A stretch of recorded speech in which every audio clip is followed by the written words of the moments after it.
What up, YouTube? It's your boy Banks. And we back in the building, you feel me? It's True Talks. Cause True Talks, all right? Let's get straight right into it.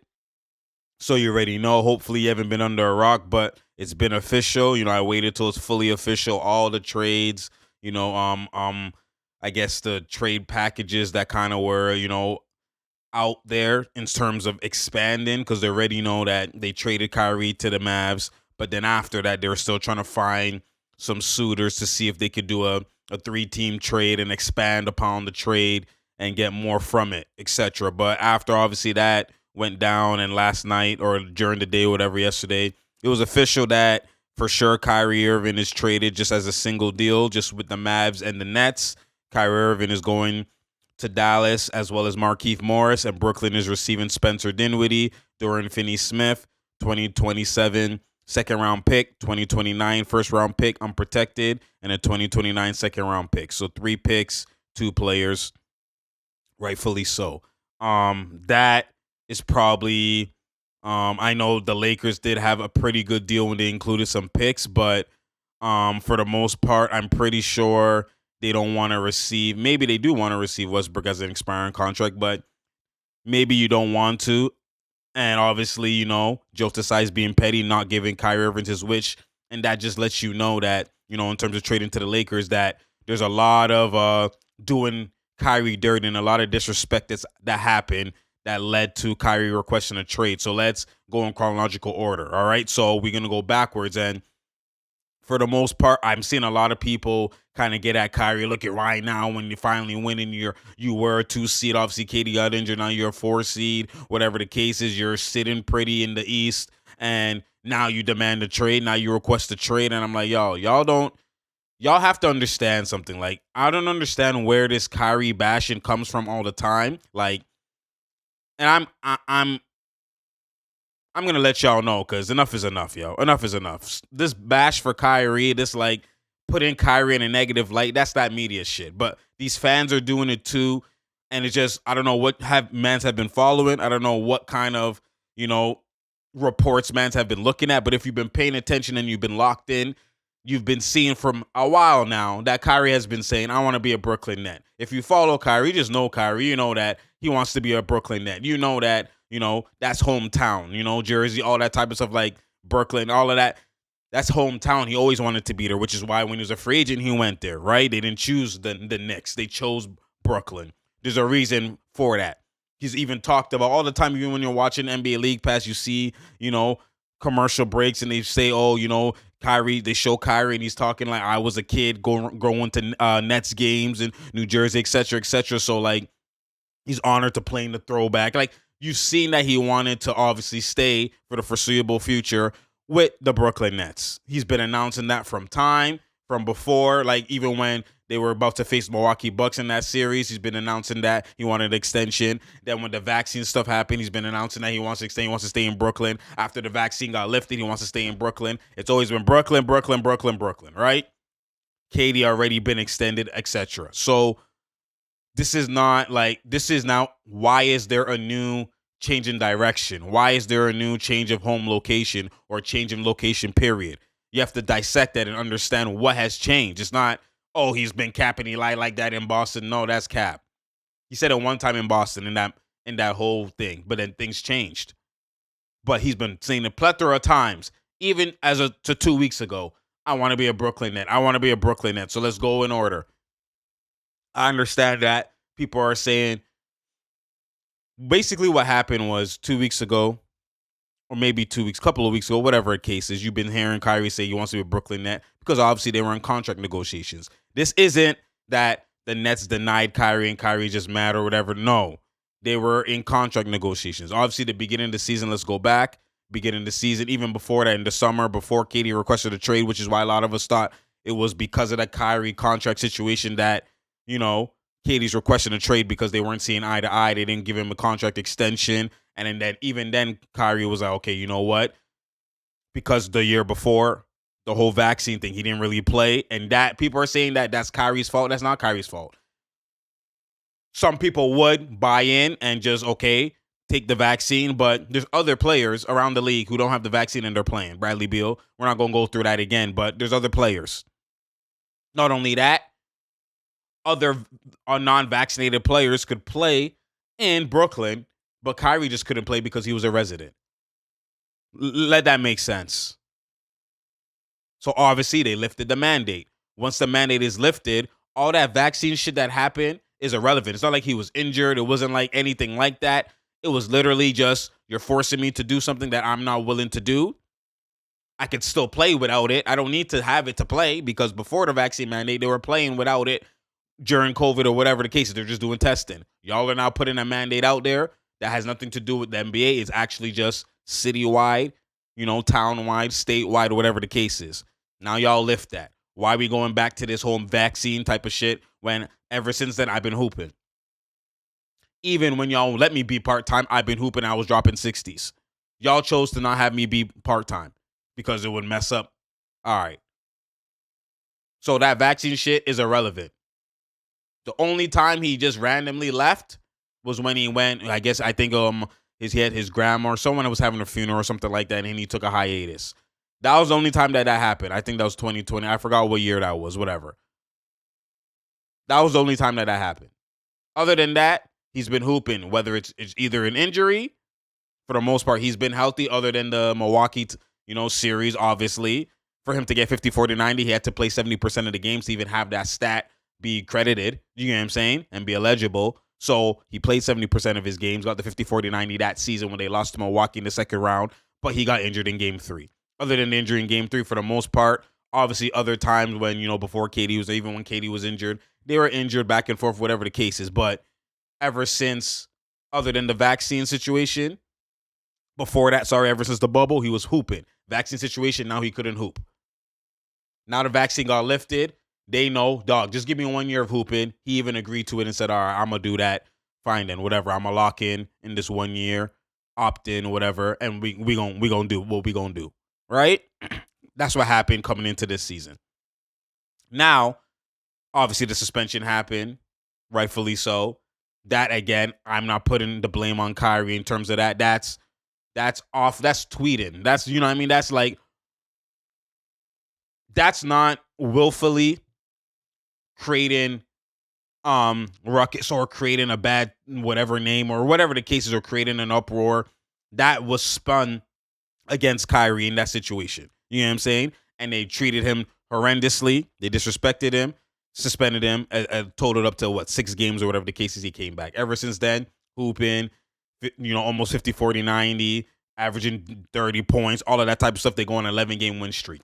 Once you go on an 11-game win streak, and the season is turned around like that, and you become the number 2 seed, all that other shit is done. Which is, you even see Joe Tsai tweeting about Kyrie. Good shit, Kai. He's getting game winners. Like, he's doing elite stuff. He's showing you his ability. You don't need a lot to show his ability because you already know he has ability. But now when he's showing you he's locked in and he's showing you the ability, now they obviously had contract negotiations in terms of an extension.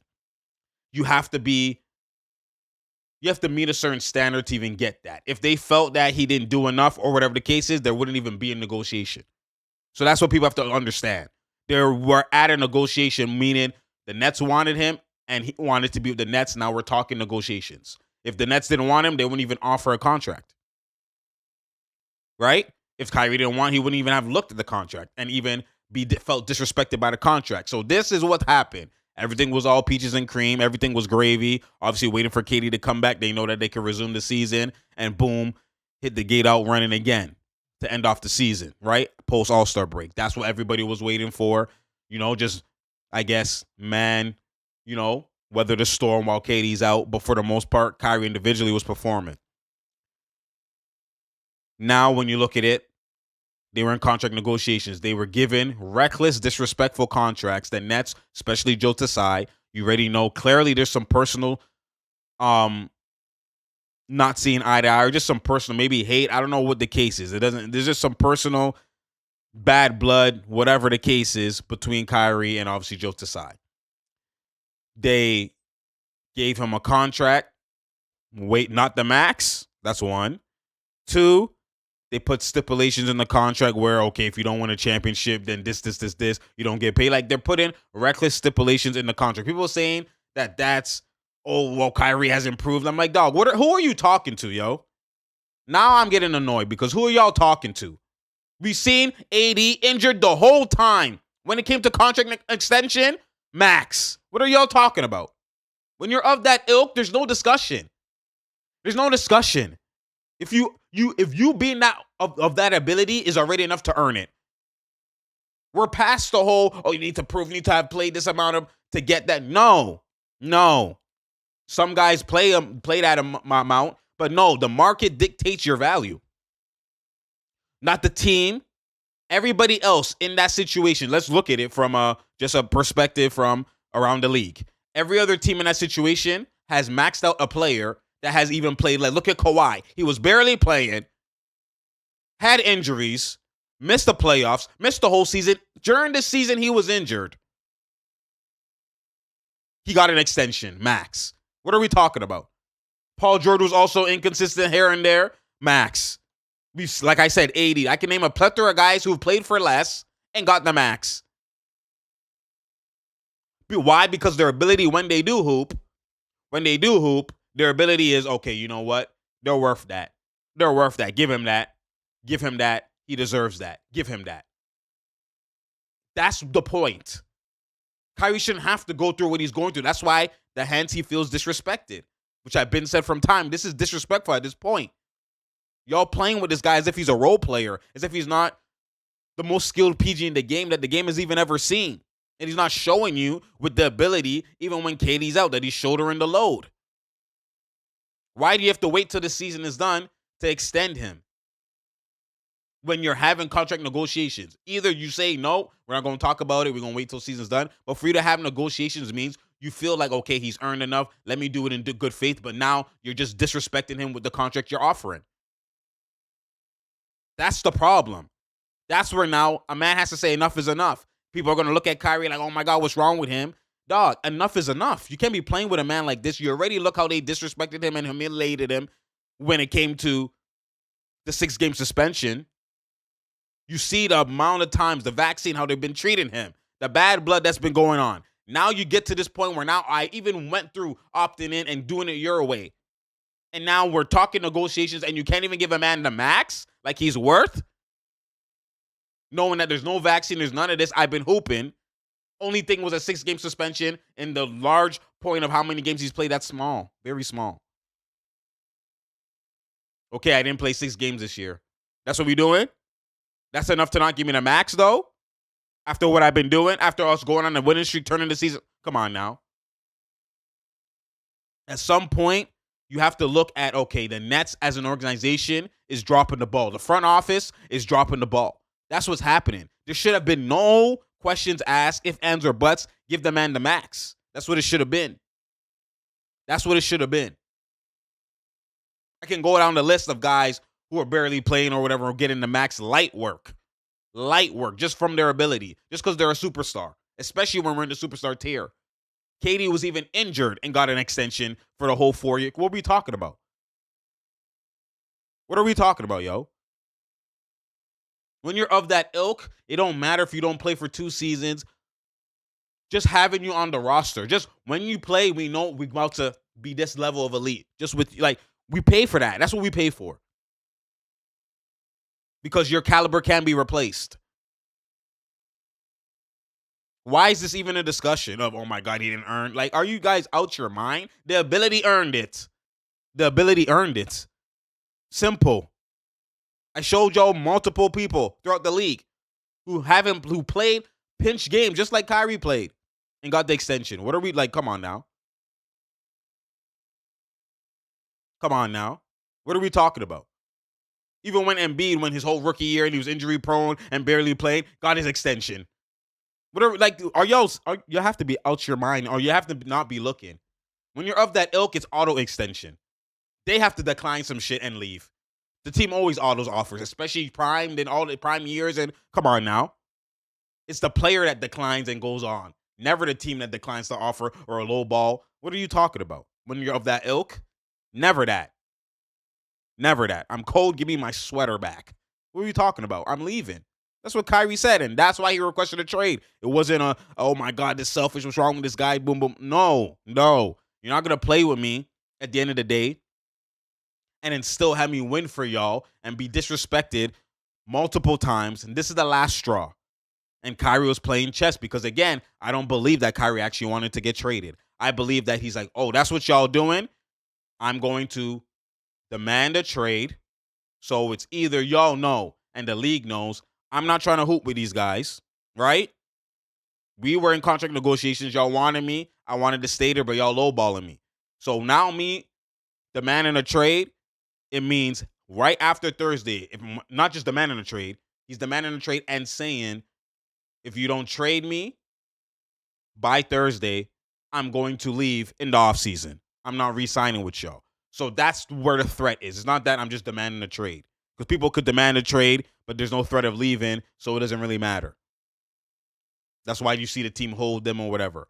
But no, I'm in contract here. I'm demanding a trade. You better get something for me, or I'm out in the summer and I'm gone for nothing. That's what the threat was. So what that does is now, again, he didn't want to act. I don't believe. I could be wrong, but I don't believe that Kyrie actually wanted to be traded. I believe that he literally was like, you know what? It's a win-win for me if I demand a trade saying I'm out if you don't pay me, if you don't give me the max or not. Basically, it now makes you come back to the table and be like, you know what? We aren't going to, if we try to trade this guy and shop him around right now, at the time, people weren't willing to offer so much for this guy for a 2-month rental because he's not given a verbal agreement that I'm going to sign with you in the summer. So there's only so much I could offer for this guy, which is already going to be underwhelming from the Nets' perspective. So all the offers are going to be underwhelming, which is what they were at the beginning when people were giving. So it's like, all right, yo, we can't trade this guy for peanuts like that. He's worth way more than that. All right. And if we wait after this trade deadline, he's going to leave for nothing. We don't want that. So these are both lose-lose scenarios. We're going to have to just give the nigga what he wants. We're going to give him the max, and boom. Damn. He checkmated us. That's what was Kyrie's intention, I believe. Because he always still wanted to be a Brooklyn Net, regardless of them disrespecting him or not. It's more so like, all right, I have to now force y'all to give me the max because y'all putting me in this position instead of just giving me the max. And if you end up trading me anyways, it's a win-win because I'm out. Because I'm tired of this anyway. So I believe that's why Kyrie did this. He's smart. It's a win-win. But he still ideally wanted plan A, stay with the Nets. They agreed, come back to the table, renegotiate, and give me the max now because now they played their hand. But what changed, because again, remember, the Nets were getting offers and it wasn't that serious at the beginning. I think what changed was this was unconventional. No one saw this coming. The Mavs now willing to offer bare picks. 3 picks. That's what I think pushed the needle because the Mavs are doing something unconventional. You offering that much, which could potentially be a 2-month to 3-month rental, is crazy. Like the Mavs, if they don't win a ring in this 1 year or in this 2-month, whatever window they have, if they don't win a ring and turn it around and whatever, and Kyrie ends up leaving and goes to the Lakers, I don't think he'll go back to Brooklyn. Goes wherever he goes. You know he's tied to Kobe, so he probably would go to the Lakers. I could see it. If he leaves, the Mavs are going to look like the stupidest organization of all time to do that. You gave picks, you gave 2 man. Like, what are y'all doing? Now, they would have room to sign a new guy, whatever the case is, so it does. Maybe that's why they're looking at it as like, yo, enough this team is, we have to shake something up. So maybe if they end up signing someone out of that, then maybe it doesn't look as bad. But if they don't, this could be criminal in terms of what they just did. The gamble they just did, the risk that they just took. So I don't think anybody throughout the league, even the Nets, actually believed that someone was going to offer that amount of picks. I think when they heard the Mavs did that, then that's when LA would be the only one to offer that much because they don't want to have to hope on him just being a free agent and coming back or coming to the Lakers. Let's just do it, do our due diligence, just the same thing they did with 80. They could have waited for, couple free agent. No, just throw it all to him. get trade for him, and then he's gonna continue and sign regardless post the trade. That's what I think they're trying to do for Kyrie, which is why they're willing to offer more. But I think only because the Mavs offered that now they wanted to do that. If no one was doing that, the Nets probably wouldn't have traded Kyrie because those offers were barsuda. They were poo-poo, garbaggio, anus, whatever word you want to use. Stink, fugazi, whatever word you want to use to describe those shits, that's what that was. So I think the Mavs just made everybody flip the script in a blink of an eye, and that's why he was traded Sunday because it was unconventional. I think that was what transpired because, again, Joe Tsai was never going to trade him to the Lakers anyways. So, and if you hold him past trade deadline, you already know you lost your leverage because now he could leave at any time. In fact, I'm not resigning unless you give me the max now. I don't have to do nothing. What are you talking about? So that's where I think that's what truly transpired in terms of this Kyrie net situation, Kyrie Irving net situation. I think that I look at Kyrie from a perspective as, he was getting disrespected. Enough is enough. Put my foot down. And obviously, I don't think KD's happy, not at Kyrie itself. I don't think he's happy with the organization, which is why he immediately we're going to the front office and we're going to discuss the future. Because if he was really mad at Kyrie and it's a Kyrie Irving thing, there would be no discussion. It would be like, Kyrie just left. The same way with James Harden. There was no discussion. It was just James Harden up and left. I know what you're doing. Whatever. We still here, though. You see the conversation when James Harden got traded with KD is different when Kyrie got traded. And there's a reason for that. It was player driven when it came to Harden's, and it was front office driven when it came to Kyrie, which is why he's more so mad, which is why immediately it's we talking, what's the direction? There was none of that direction talk when Harden got traded. So I could already tell. If you read the tea leaves and you read what's going on, you could see that this was literally a front office mistake. This is front office doing all of this shit. So at the end of the day, this whole narrative of Kyrie in this situation, he should be absolved. You should be looking at it like, what's wrong with the Nets? You lost Harden, Kyrie, and now you may lose KD in the span of 3 years, fam. That's crazy. There's no way you could just be isolating Kyrie now. Like, you have to look at what's going on here. Trade Dinwiddie, now get him back. Like, what are we doing here, fam? That's what I'm talking about. So when you look at it from that perspective, that's what really happened with the trade. That's the truth behind the Kyrie Irving requesting a trade and getting traded. That's what transpired. Again, he should have got the max from the jump, just off the ability, off of what he's doing as of late, being locked in. Like, there's no excuse for him to not get that, yet alone get stipulations in his contract. When I'm looking around, the minute Kawhi got an extension, all that should already shut the league up. The man's barely been playing and got the extension. Y'all don't talk about that, but y'all want to talk about Kyrie. He barely played. Kyrie has played more than Kawhi has played. Or they're in the same ballpark in terms of ratio, percentage of games, or whatever the case is. Like, what are we doing, yo? Stop that. Stop that. Stop that. So, when we look at it from that perspective, now when we take in just the Mavs roster, I do like, you have Luka, you have Kyrie, you have Tim Hardaway, you have, who else do they have? Christian Wood. And there's one other person that I'm forgetting. Maybe Kleba, or then you still have JaVale McGee. You have the offense should be different, but then again, it depends if Luka's going to relinquish some of that usage. Luka can't play the same way. Now, again, he could actually play the same way, and Kyrie doesn't have to sacrifice because Kyrie doesn't get credit for his off-ball game. It's not relocating OD like Steph, but he moves a lot. Backdoor cuts. Like, he moves within, it's not like he moves within rhythm and pattern when it makes sense. That's how he moves. Like, he's actually moving a lot off the ball. Staying stationary at certain times. Like, when it's like, okay, I can see the ball is coming to my side of the floor. I'm a fake backdoor, come get it. Then backdoor. Like, he moves in relative motion where it's like it feels right. Steph just moves OD and it only works for that system. That wouldn't work in any other system. You know what I'm saying? Just running around, you're in man's way. But it works for that system because a lot of guys don't have ability. They're gonna relocate.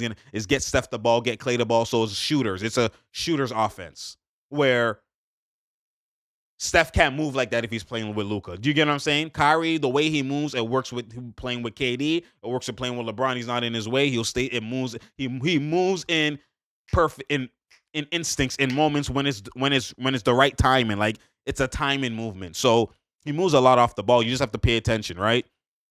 He could spot shoot. He could catch and shoot. He can come off pin downs like a shooter. Right, left pull, left, right pull off of curl screens like play in the PNR. He doesn't need the ball to score. And when he gets the ball, pump fake, one dribble pull, like he doesn't have to like only dance in island situations. That's not, if you look at it, it's not often that he's doing island situations. You have to pay attention. Like, I promise you, go watch Nets games and you'll see 2 dribble, 3 dribble. He get lost in those spectacular plays when he's dancing on an island that like mans don't see the efficient dribbles, the 63 dribble pulls, 2 dribble pulls, pump fake, 1 dribble, the PNR off the drop coverage, 2 dribble pull. Like they don't see those things. Post up, turn, pump fake, 1 dribble, get it off a backdoor, escape dribble into a pull, pump fake, reverse pivot, half spin. Like it's 3 dribble windows that he's actually doing these things. It's just how he moves. He's just so creative that when he gets it in those spots, it feels like more dribbles, but he's actually not doing that many dribbles in those moments. So people get like lost in that or don't see it. The naked eye gets lost and just forgets, or maybe they're not seeing it because of, how the highlights work. But for the most part, when you look at it, he can, with Luka playing the way he's playing now, they're just Kyrie in that already dramatically improves them. Even if Luka never changes, they still become a top 4, top 5 offense, top 4 or 5 team, whatever the case is, just off of, even if Kyrie sacrifices, because his sacrifice is not really sacrifice because he's skilled. He could do it. He could average 30 off the ball. Like I've seen it. You know what I'm saying? So, but to get this to this main point of being elite, Luka, like when we're talking about winning a championship, being in the West and stuff like that, like Luka has to, man, like he has to relinquish someone that ball handling duty. He has to let Kyrie get in his bag. Let Kyrie run the PNR with C Wood, because now C Wood popping and rolling is a whole new magnitude. Now Luka can catch and shoot. Spot up, fam. Like you have to improve your catch and shoot ability. Like you can't just like always run pick the switch ISO P. Like come on now, fam. Like you have to. Maybe he wasn't willing to because the names that he would have to relinquish it for, he didn't want to. The same thing like Bron. That's why I say they're very similar. Run the Bron offense, run the Luka offense. You're not gonna maximize your team. Individually, you'll be maximized, but your team won't be maximized to that echelon that you need to be where it's guaranteed chip. Which is why LeBron has a lot of losses more than wins, because it's that offense. It's not a maximized team offense where LeBron has to sacrifice. Go spot up, fam. Your number's gonna drop a bit. Go spot up, fam. But that nigga's number gonna increase a bit. Like that's the sacrifice. That's what Bron don't do. That's what Luka don't do. Very similar. Harden didn't also do that with the Rockets until Chris Paul came. But, he did some of it more, which is why they got to Game 7, right? Versus the Warriors. But for the most part, Bron and Luka, they don't do that. This is the time for Luka to do that. Bron did do that somewhat when he played with Kyrie in Cleveland, which is why they got the chip, right? They both got 40s in the same game, etc. Like, he did play more off the ball. It wasn't as much as he should have, because Kyrie at the end of the day is a PG. Luka's not a PG. Like, he's playing PG, right? But you're a wing. But for the most part, at least doing it in a moderate version, in a better version, which is what Bron did with Kyrie before. This is very similar. So this could be different, especially because Luka could shoot and stuff like that. It could actually be better than what he had with Bron, right? I don't think so, because, again, Bron's attack, aggression and stuff like that is night and day when it comes to Kyrie and LeBron. So, like, Luka's guaranteed. But if he's off, he's off. Where if LeBron's off, it don't matter. He's still running into the paint, right? So, like, Luka does go into the paint too, so I can't necessarily say that. It's just different styles, even though it's the same style, but different skill set in the style, Luka and Bron. But for the most part, the blueprint is he has to relinquish someone to ball handling. If he does that, the Mavs could maybe even win a chip this one year. Like, it's potential, very high potential. Mavs, when they're locked in, will play better defense. I never subscribed to this, especially in this era. Oh my God, you need defensive pieces. if you have one, two, three guys on the court that could play defense and this team defense, you guys are locked in, rotating, whatever the case is, y'all could get it done, especially if your offense is that nuclear. We've seen it with the Nets versus the Bucks when they were up 2-0, only because Kyrie got injured. That's the only reason why that series became that series, and even then it went 7 with just KD. So we're not doing that. But at the end of the day, if they're locked in on offense, they could they could go to a whole new level, right? So again, I don't know how Luka's gonna play. If I had to guess, I think he will relinquish some of it because Kyrie is him. And sometimes stars of that magnitude just needs the same thing. James Harden never relinquished until Chris Paul, because he's him, got there. Then now I'll relinquish some and we could share. And that's where maybe this is Luka's time. He's never done that until, right? So maybe if they do that, this is different. So we'll see how this transpires. It's true talks. It's true talks. Share, like, and subscribe. We out here. There's no doubt here. There's no drought here. You feel me? I appreciate y'all. You already know. Let me know what y'all think. I just think Kyrie got disrespected. It's unfortunate. He makes his debut tonight, so with the Mavs. So this is definitely going to be a game you got to tune in and you got to watch versus the Clippers as well too. So great defense too. So this is a good dog. It's going to be beautiful to see, man. Anytime Kyrie plays, no matter what jersey he plays for, I wish he still was with KD in the Nets because they had unfinished business. You never know if they're going to have unfinished business in the future, but I just don't like how it ended. And it's the front office. It's like they're willing to just rebuild and they don't care. Like, let go of KD and let him go to somewhere else, go to Phoenix or something, Like, dog, this is getting out of hand. Like, I don't like what I'm seeing from that front office. They messed something that could have been special, especially even this year. You saw it. You saw it in the 11-game win streak. So, honestly, at the end of the day, I just love seeing Kyrie hoop. That ability is second to none, especially from the PG perspective. He's just different, So we'll see. He makes his debut tonight. So, again, tune in, lock in. Again, it's true talks. It's true talks. Appreciate you. Spread the word. You already know. I'm out here. There's no doubt here and there's no drought here. You feel me? Appreciate y'all. And I'm out, man.